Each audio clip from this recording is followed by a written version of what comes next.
पाणीपाग को नहीं वर्तमान समय आसूची किछि बड़ अपडेट। राज्य में तुहा को तुहा लगी झड़ पवन वर्षा।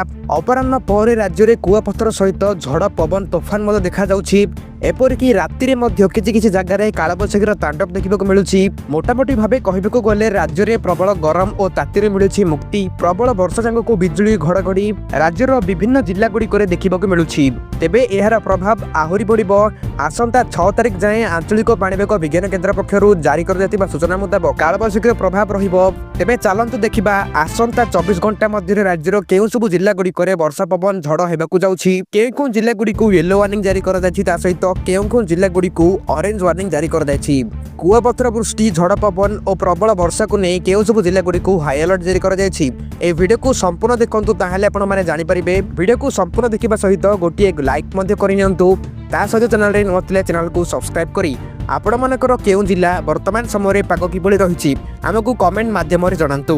वर्तमान समय पाणीपाग संचालन उपर जदि मैं नजर पकाइबा, एक पूर्व पश्चिम निम्नचाप रेखा क्षेत्र बा ट्रप उत्तर पूर्व राजस्थान एवं ता सहित उत्तर पश्चिम मध्य प्रदेश उपरे एक चक्रवाती बा साइक्लोन परिसंचालन को बांग्लादेश पर्यंत उत्तर मध्य प्रदेश छत्तीसगढ़ झारखंड गांगेय पश्चिम बंग विस्तारित होइछि एवं यह समुद्र पतन ठारू 1.5 किलोमीटर उच्चता पर्यंत विस्तारित होइछि। यह प्रभाव रे देशर विभिन्न जगह कालबैशाखीर झड़ देखा मिलूँ। यह प्रभाव रे राज्य ओडिशा रे मध्य विभिन्न जिला गुड़िक लगी रही कालबैशाखी वर्षा। आसंता 7 तारिख पर्यंत राज्य में कालबैशाखी वर्षा नहीं अलर्ट जारी होछि। तेबे आजिका पाई राज्य में 8 जिला को ऑरेंज वार्निंग जारी होछि, ता सहित 22 जिला को येलो वार्निंग जारी करुछि आंचलिक पाणीपाग विज्ञान केन्द्र। तेबे ऑरेंज वार्निंग जारी होइतिबा जिला गुड़िक हला गंजाम, गजपति, सुंदरगढ़, केउंझर, मयूरभंज, बालेश्वर, जाजपुर, भद्रक एई सब जिला गुड़िक पवनर बेग 50 ରୁ 60 रहिबो। ता सहित विभिन्न स्थान में कुआपथर वृष्टि हेबा सहित अति प्रबल वर्षा नहीं एई सब जिला गुड़िक अलर्ट जारी कर दैछि। ता सहित बिजुली घड़घड़ी लगी रहिबो। बाकी जिला गुड़िक मालकानगिरी, कोरापुट, नवरंगपुर, कलाहांडी, रायगड़ा, नुआपड़ा, बलांगीर, कंधमाल, बौद्ध, सोनपुर, बरगड़, झारसुगुड़ा, देवगढ़, संबलपुर, अनुगुल, ढेंकानाल, नयागढ़, खोर्धा, पुरी, कटक, झारसुगुड़ा, केन्द्रापड़ा। तेबे देखिबाकू गले उत्तर उपकूल ता सहित पश्चिम एपरिक दक्षिण ओडिशा आभ्यंतरीण कालबैशाखीर तांडव देखा मिलिबो। एई सब जिला गुड़िक पवनर बेग अधिक रहिबो एवं प्रबल वर्षा हेबा सहित बिजुली घड़घड़ी कलबल कराइबो। जदि आमे आसंता काली देखिबा, तेबे राज्यर मयूरभंज, बालेश्वर और गंजाम जिले को केवल ऑरेंज वार्निंग अलर्ट जारी होछि।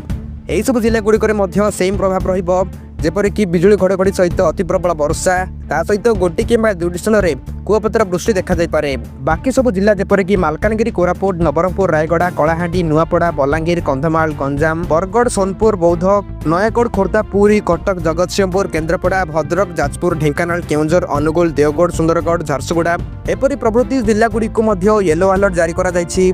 एई सब जिला गुड़िक हालुका कम वर्षा रहिबो, ता सहित बिजुली घड़घड़ी एवं पवनर बेग किछि जगह गुड़िक 40 ରୁ 50, ता सहित किछि जगह गुड़िक 30 ରୁ 40 रहिबा नै आंचलिक पाणीपाग विज्ञान केन्द्र पक्षर अलर्ट जारी कर जायछि। तेबे एही कालबैशाखी वर्षा आसंता 7 तारिख पर्यंत लगी रहिबो।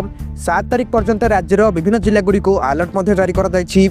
तेबे सबुठु गुरुत्वपूर्ण सूचना यह जे कालबैशाखी झड़ बा पवन अधिक बहिबा समय घर बाहर को बाहरिबा कम करंतु अथवा घर बाहर को ही बाहरंतु नहीं, कहीं ए समय पवनर बेग बढ़ुथिबारु गछ मध्य पड़िबार संभावना रही है एवं यह मध्य देखा जाउछि राज्यर विभिन्न जिला गुड़िक विभिन्न अंचल में गछ पड़ी मध्य रास्ता अवरोध होछि, एपरिक घर मध्य बुसुडुछि, ता सहित रास्ता घड़े मध्य पानी जमिबा परिस्थिति मध्य उपजुछि। दूरे रुहंतु। तेबे एमिति पाणीपाग संपर्कित खबर प्रत्येक दिन देखिबा पई आपण माने आम चैनल को सब्सक्राइब करिनंतु, ता सहित आस्तुवा बेल आइकन को मध्य ऑन करिनंतु, जहा द्वारा पाणीपाग संपर्कित खबर आपण माने सबुठु प्रथमे पाई परिबे।